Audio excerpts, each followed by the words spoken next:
लेकिन इन सारी विचारधाराओं को समझने से पहले दो शब्द, एक शब्द है लेफ्ट जिसको हिंदी में कहते हैं वाम, एक है राइट जिसको बोलते हैं दक्षिण। तो लेफ्टिस्ट होना क्या है, राइटिस्ट होना क्या है, वामपंथी होना क्या है, दक्षिणपंथी होना क्या है, क्योंकि इस बेसिक क्लासिफिकेशन के अंदर बाकी विचारधाराएं आमतौर पर एडजस्ट की जाती हैं। जैसे मार्क्सवाद है, समाजवाद है, ये सब लेफ्ट की विचारधाराएं हैं। फासीवाद है, नाजीवाद है, ये सब राइट की विचारधाराएं हैं। कुछ विचारधाराएं सेट नहीं हो पाती इसमें, वो दुविधा है, लेकिन मोटे तौर पर हम सभी विचारधाराओं को लेफ्ट और राइट के अंदर क्लासीफाई कर लेते हैं। इसलिए बेहतर है कि हम शुरुआत यहीं से करें कि लेफ्ट क्या है और राइट क्या है। और राजनीति को हल्के में नहीं लेना है, समझना है चीज़ों को। तो जितने भी आपके संदेह बीच में हो तुरंत सवाल पूछिए और हम एक मुकम्मल पहचान बना के चलेंगे। आप में से कितने लोगों को अपने बारे में पता है कि अब लेफ्टिस्ट है कि राइटिस्ट हैं? क्या कुछ लोग ऐसे हैं? लेफ्टिस्ट कितने लोग हैं आप में से? 3 4। और आप में से राइटिस्ट लोग कितने हैं? 2 हैं, 3 हैं। बाकी सब मतलब थोड़ा बैलेंस कर लेते हैं। और कितने ऐसे हैं जो सोच रहे हैं कि ये होता क्या है? ये तो बाद में बताऊंगा, पहले पता तो लगे कि होता क्या है। कई लोग ऐसे भी तो होंगे। तो अभी क्लास के अंत में फिर से मैं आपसे पूछूंगा कि आप में से कितने लेफ्टिस्ट हैं, कितने राइटिस्ट हैं। हो सकता है उस समय तक क्लैरिटी आपको थोड़ी सी बेहतर हो जाए। ठीक है, तो अपना छोड़िए, ये बताइए कि अगर मैं आपसे पूछूं कि भारत के राजनीतिक दलों में से कौन कौन से दल राइटिस्ट हैं, तो आप किस किस पार्टी का नाम लेना चाहेंगे? जिसका मन करे हाथ खड़ा करे और बोले। राइटिस्ट यानी कि दक्षिणपंथी दल अगर कोई है भारतीय राजनीति में तो कौन सा है? हाँ बताइए। बीजेपी है, ठीक है। भारतीय जनता पार्टी ना। बीजेपी तो हो गया, एक तो हो गया। शिवसेना राइटिस्ट पार्टी है, ठीक है। और कोई? MNS, महाराष्ट्र नवनिर्माण सेना, ठीक है। अच्छा, प्रेजेंट में जिसकी गवर्नमेंट होती है वो राइटिस्ट ही माना जाता है? अच्छा, जो सरकार के खिलाफ होता है उसको हम लेफ्टिस्ट मान लेते हैं जनरली। नहीं, आपका नहीं, मतलब जनरली आपका मानना है कि जो सरकार के खिलाफ है वो लेफ्टिस्ट हो जाता है, जो सरकार में है वो राइटिस्ट हो जाता है। हाँ, एक बहुत सामान्य रूप से ऐसी संभावना पे सोचा जा सकता है। हालांकि उसके इसमें हमें यह मानना पड़ेगा कि चीन की सरकार दक्षिणपंथी है। वैसे तो चीन की सरकार के बारे में सच में चीन को भी नहीं पता कि क्या सरकार है। भारत में एक नेता हुए थे सीताराम केसरी, आपने शायद नाम सुना होगा, कांग्रेस के अध्यक्ष रहे कुछ समय।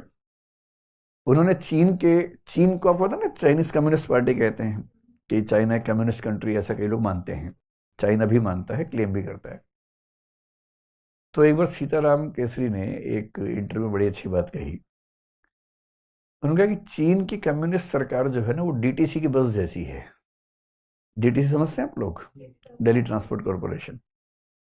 तो चीन की कम्युनिस्ट पार्टी की सरकार डीटीसी की बस जैसी है, इंडिकेशन लेफ्ट का देती है, मुड़ती राइट में है।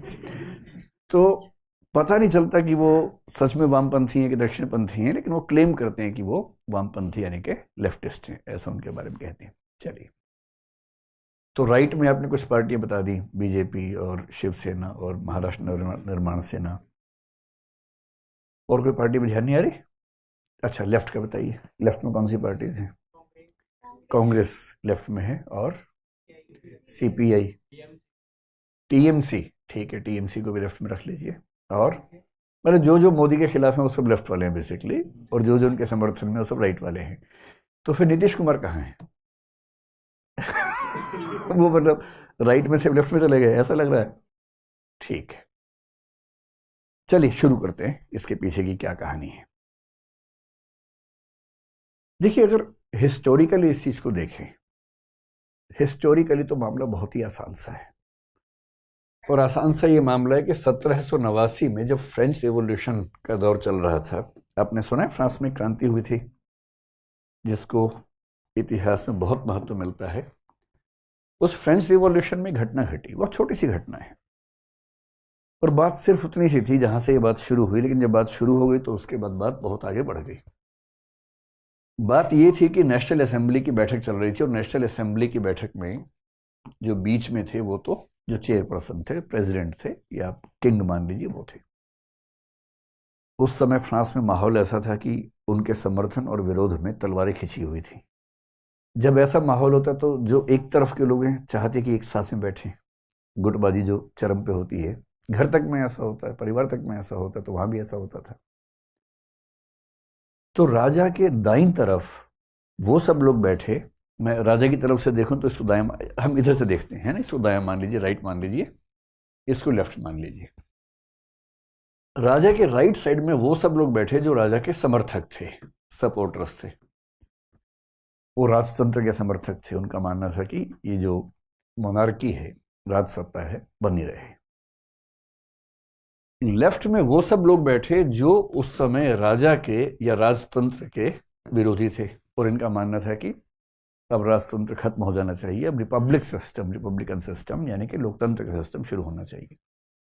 रिपब्लिक का मोटा मोटा मतलब ऐसा लोकतंत्र जिसमें जो राज्य का प्रमुख है वो भी चुना जाता है। जैसे इंग्लैंड रिपब्लिक नहीं है, अमेरिका है, भारत है, क्योंकि हमारे यहाँ राष्ट्रपति, उनके यहाँ भी राष्ट्रपति अमेरिका में भी चुना जाता है। जबकि इंग्लैंड में आप देखेंगे कि जो किंग है वो किंग ही है। तो जहाँ हेड ऑफ स्टेट भी इलेक्टेड हो उसको बोलते हैं रिपब्लिकन सिस्टम। और फ्रांस में रिपब्लिकन सिस्टम की डिमांड उस समय होने लगी थी। तो मोटी सी बात यह हुई कि तब से बात चल पड़ी कि जो समर्थक लोग हैं वो राइटिस्ट हैं और जो विरोधी लोग हैं वो लेफ्टिस्ट हैं। राजतंत्र के समर्थक राइट, विरोधी लेफ्ट। शायद इसी को ध्यान में रख के आपने ये बात कही कि जो सत्ता का समर्थक है वो राइटिस्ट है, जो सत्ता का विरोधी है वो लेफ्टिस्ट है। पर यह बात सिर्फ इतनी है नहीं। इसे अगर थोड़ा सा और आगे बढ़ाएं, ये जो विरोधी थे ये कौन लोग थे आमतौर पर? ये वो लोग थे जो आम लोग थे, जो कॉमनर्स थे, जिनको वहां की भाषा में थर्ड एस्टेट भी कह देते हैं, जो कॉमनर्स थे। और जो समर्थक थे वो आमतौर पर वो लोग थे जो काफी प्रभुत्वशाली लोग थे, पावरफुल लोग थे, नोबिलिटी थी, एरिस्टोक्रेसी थी, जो काफी समृद्ध और रसूख वाले लोग थे, ताकतवर लोग थे, पैसे वाले लोग थे, अमीर लोग थे। क्योंकि जो अमीर आदमी होगा, जो फायदे में होगा, वो परिवर्तन क्यों चाहेगा? परिवर्तन इतिहास के हर दौर में वही चाहता है जो नुकसान में है। ये जिसको कम से कम इस बात का एहसास है कि मैं नुकसान में हूं, बेशक वो फायदे में हो, सारा खेल एहसास का है। इसको सोशियोलॉजी और पॉलिटिकल साइंस में एक शब्द बोलते हैं, the feeling of relative deprivation. तुलनात्मक रूप से वंचित होने की भावना सारे आंदोलनों के मूल में होती है। अगर कोई आपको रियलाइज करवा दे कि आप वंचित हैं, बेशक आप वंचित ना हो, बस रियलाइज करवा दे, तो आप आंदोलन करने लगेंगे। और यदि आपको रियलाइजेशन है कि आप फायदे में हैं, तो आप आंदोलन कभी नहीं करेंगे। एक सामान्य सी बात इतिहास में देखी जाती है। फिर देखा गया कि समर्थकों में जितने लोग क्लर्जी में थे, क्लर्जी का मतलब है जो चर्च के समर्थक है, धार्मिक लोग हैं, चर्च के लोग हैं बेसिकली, जो चर्च के लोग थे वो भी आमतौर पर राजतंत्र के समर्थन में थे, क्योंकि चर्च और राजतंत्र के बीच में एक अच्छा खासा सिस्टम बना हुआ था। और जो विरोधी लोग थे उनको चर्च की सपोर्ट नहीं थी, तो हम कह सकते हैं कि चर्च की सपोर्ट इस तरफ प्रायः नहीं थी। तो हम कह सकते हैं कि धार्मिक लोग आमतौर पर समर्थकों में थे, जो धार्मिक नहीं थे या धर्म से दूर थे वो आमतौर पर विरोधियों में शामिल हो गए थे। जब कोई आंदोलन होता है तो 2, 4, 5, 10, 20 लोग समझते हैं उसकी गहराई, बाकी लोग तो माहौल बनाते हैं। उनको बस बदलाव चाहिए, उनको ये नहीं पता बदलाव से क्या होने वाला है, कैसे होगा। तो इसी को एक शब्द में और कह दें कि जो विरोधी हैं उनको बोलते हैं प्रो चेंज, कि चेंज होना चाहिए, बदलाव होना चाहिए। और ये जो लोग थे ये थे स्टेटस कोइस्ट। स्टेटस को एक शब्द है पॉलिटिकल साइंस में, स्टेटस को का मतलब है यथास्थिति, जैसी स्थिति है बनी रहे। तो स्टेटस को में जो यकीन रखते हैं उनको बोलते हैं स्टेटस कोइस्ट, और विचार को बोलते हैं स्टेटस कोइज्म, यानी कि यथास्थितिवाद। जो है रहने दो, चेंज मत करो, बदलाव मत करो, परेशान मत करो। 2-3 मीटिंग्स ऐसी हुई। पहले मीटिंग्स हुई नेशनल असेंबली की, फिर हुई कॉन्स्टिट्यूएंट असेंबली की, और उसमें ये मोटा मोटा खाका बना रहा कि चेंज के समर्थक, राजतंत्र के विरोधी, आम आदमी, धर्म से दूर रहने वाले लेफ्ट में बैठे। राजतंत्र के समर्थक, समृद्ध लोग, चर्च के समर्थक, यथास्थितिवादी राइट में बैठे और धीरे धीरे ये मुहावरा फैलने लगा, फ्रांस के बाहर भी फैलने लगा कि राइट में होने का मतलब ये होता है और लेफ्ट में होने का मतलब ये होता है। अब क्या होता है कि जब कोई विचार बाहर फैलता है, जब कोई विचार डिफ्यूज होता है, डिफ्यूज का मतलब यहां प्रसरण से है, उसके फैलने से है, प्रसारित होने से है, दूर दूर जाने से है, तो कुछ मूर्ख लोग तो उस विचार को वैसा का वैसा फॉलो करने लगते हैं और जो समझदार लोग हैं वो उस विचार को अपने समाज की जरूरतों के हिसाब से क्या करते हैं, कस्टमाइज कर लेते हैं। अब फ्रांस में जाति व्यवस्था नहीं थी, पर भारत में तो थी। फिर फ्रांस में उस समय रंग भेद का मामला उतना प्रबल नहीं दिखता था, पर अमेरिका में दिखता था। तो जब ये विचार बाकी देशों में गया, जैसे मान लीजिए यूएसए में गया, जैसे मान लीजिए भारत में आया, तो इन देशों के समझदार लोगों ने अपने समाज की हकीकतों के हिसाब से इस विचार को थोड़ा सा मॉडिफाई करना शुरू किया। तो क्या हुआ, अब आप सोच के देखिए, यूएस में रंग भेद अगर एक सच्चाई है, तो रंग भेद के विरोधी, और रंग भेद वहां की वास्तविकता बनी हुई थी उस समय, तो रंग भेद के विरोधी आमतौर पे अश्वेत होंगे या श्वेत होंगे, ब्लैक्स होंगे या व्हाइट्स होंगे, ब्लैक्स होंगे, विरोध करेंगे। और व्हाइट्स में से एक बड़ा हिस्सा, सब तो नहीं पर एक बड़ा हिस्सा चाहेगा कि ये व्यवस्था बनी रहे क्योंकि उनको फायदा होता है। तो धीरे धीरे ऐसा दिखने लगा कि जो वहां के ब्लैक्स हैं वो लेफ्ट ओरिएंटेशन में जाने लगे और जो व्हाइट्स हैं वो राइट ओरिएंटेशन में जाने लगे, क्योंकि बदलाव की भूख उनमें ज्यादा थी जो परेशान थे। सीधी सी बात है, तो हर जगह होगा। फिर अगर मैं 1860s की बात करूं, अमेरिका के दक्षिणी 7 राज्य जो उस समय अमेरिका से अलग हुए थे, गृह युद्ध हुआ था, सिविल वॉर हुआ था, दास प्रथा को लेकर हुआ था। दास प्रथा का समर्थन करने वाले राइट में होंगे और दास प्रथा का विरोध करने वाले लेफ्ट में होंगे, सीधी सी बात है ना। हर देश में ऐसा हुआ। जब बात भारत में आई तो भारत में भी ये हुआ, क्योंकि भारत में गरीबी अमीरी का अंतर जितना था उससे ज्यादा अंतर जाति के स्तर पर था, लिंग के स्तर पर था। जो व्यक्ति जाति वाले आंदोलन में निम्न जातियों, निम्न कही जाने वाली जातियों के पक्ष में खड़े होंगे, उनकी ओरिएंटेशन को क्या मान लिया गया कि वो लेफ्टिस्ट हैं। इसलिए अगर आप समाजवादी पार्टी की बात करें, बहुजन समाज पार्टी की बात करें, इनका दावा क्या है कि हम उन जातियों का नेतृत्व करते हैं जो इतिहास में नुकसान में रही हैं। तो इनकी ओरिएंटेशन कैसी मान ली जाएगी, लेफ्ट मान ली जाएगी। और जो जाति में उन जातियों का समर्थन करेंगे या उन जातियों के वोट बैंक पे बेस्ड होंगे जो परिवर्तन की बहुत भूख नहीं रखती हैं, जो मानती हैं कि जो चल रहा है ठीक चल रहा है, वो राइट हो जाएंगे। सीधी सी बात है ना। तो जाति के आधार पर हमने लेफ्ट राइट का एक मोटा मोटा मुहावरा घड़ लिया। दक्षिण भारत में एक पेरियार नाम के बहुत प्रसिद्ध आंदोलन करने वाले नेता हुए, सेल्फ रिस्पेक्ट मूवमेंट नाम से उन्होंने एक आंदोलन चलाया। वो इतना महत्वपूर्ण आंदोलन है तमिलनाडु के इतिहास में, क्योंकि उन्हीं से द्रविड़ कजगम की शुरुआत हुई, जो आगे चलकर डीएमके और फिर एआईएडीएमके सब कुछ वहीं से डेवलप हुआ। कहते हैं कि उनके ऊपर सोवियत संघ की कम्युनिस्ट पार्टी के तौर तरीकों का प्रभाव वैचारिक स्तर पे आ गया था और लेफ्ट ओरिएंटेशन आ गई थी, जबकि वो तो जाति की बात कर रहे थे।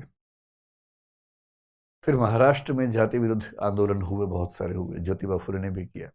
लोगों ने माना कि ओरिएंटेशन लेफ्ट की माननी चाहिए। डॉक्टर अंबेडकर को लोगों ने लेफ्ट ओरिएंटेशन का व्यक्ति माना आगे चलकर, स्वाभाविक सी बात थी। फिर अमेरिका हो या भारत हो, दोनों जगह एक प्रश्न ये भी उठा कि जो महिलाएं हैं, महिलाएं जिस स्थिति में हैं सामान्यतः पुरुषों की तुलना में, वो स्थिति बराबरी की है, फायदे की है, नुकसान की है। तो इस पर एक सामान्य समझ है कि महिलाओं के अधिकार उतने नहीं हैं जितने पुरुषों के पास हैं। चाहे उस संपत्ति में देखें, चाहे नौकरियों में देखें, चाहे पार्लियामेंट में देखें, सिविल सर्विसेज में देखें, किसी भी पावरफुल पोजीशन पे देखें, तो आप पाएंगे कि पुरुषों का अनुपात बहुत ज्यादा है महिलाओं की तुलना में। और ये केवल भारत में नहीं है, ये दुनिया भर में दिखता है, हर जगह दिखता है। तो महिलाओं के अंदर भी डिमांड पैदा होने शुरू हुई। सबसे पहले यूरोप और अमेरिका में हुई, और तब डिमांड सिर्फ इतनी थी जिसको हम पहले दौर का फेमिनिज्म कहते हैं, फर्स्ट वेव फेमिनिज्म कहते हैं। सिर्फ इतना था कि भाई वोटिंग राइट्स हमको मिलने चाहिए।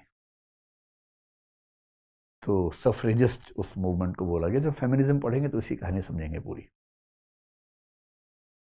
तो जब फेमिनिज्म शुरू हुआ तब कहा गया कि ये एक लेफ्ट मूवमेंट है, क्योंकि वो समाज में परिवर्तन चाह रहे थे, बदलाव चाह रहे थे। फिर सेकेंड वेव फेमिनिज्म हुआ, थर्ड वेव फेमिनिज्म हुआ, रेडिकल फेमिनिज्म हुआ, लिबरल फेमिनिज्म हुआ, बहुत बहुत तरह के फेमिनिज्म हुए। और मोटे तौर पर यह मान लिया गया कि जो फेमिनिज्म के पक्ष में खड़ा होगा वो लेफ्टिस्ट है, और जो फेमिनिज्म के खिलाफ खड़ा होगा, विरोध में खड़ा होगा, जो कहेगा कि ना जो चल रहा है, उसकी ओरिएंटेशन कौन सी है? राइट की ओरिएंटेशन है। इस तरह से ये मोटे मोटे खाके समाज के भीतर बनते गए।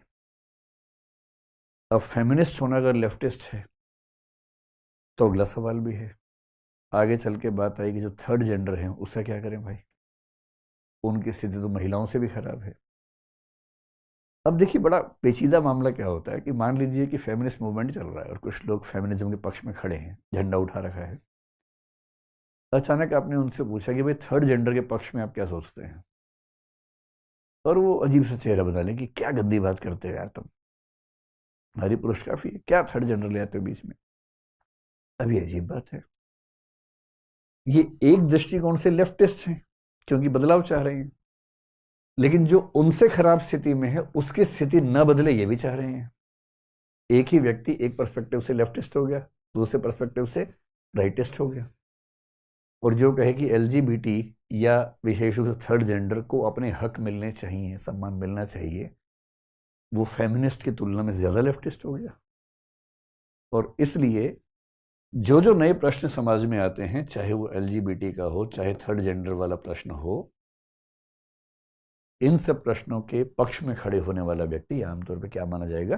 लेफ्टिस्ट माना जाएगा। और जो इनका विरोध करेगा, जो कहेगा कि ये सब बकवास बातें हैं, अप्राकृतिक है, गलत है, निसर्ग के विरुद्ध हैं, मतलब अनैसर्गिक हैं, उन सबको हम क्या मान लेंगे? राइटिस्ट मान लेंगे। ये मोटा मोटा खाका इस तरह का मान के चलिए। एक बेसिक अंडरस्टैंडिंग हम लोगों की बन गई। जो परिवर्तनों के पक्ष में है और समाज के कमजोर वर्गों की डिमांड्स के पक्ष में है, वो मोटे तौर पर लेफ्टिस्ट है। जो चाहता है कि समाज जैसा है वैसा बना रहे, बदलाव न हो, वो आमतौर पर राइटिस्ट है। लेकिन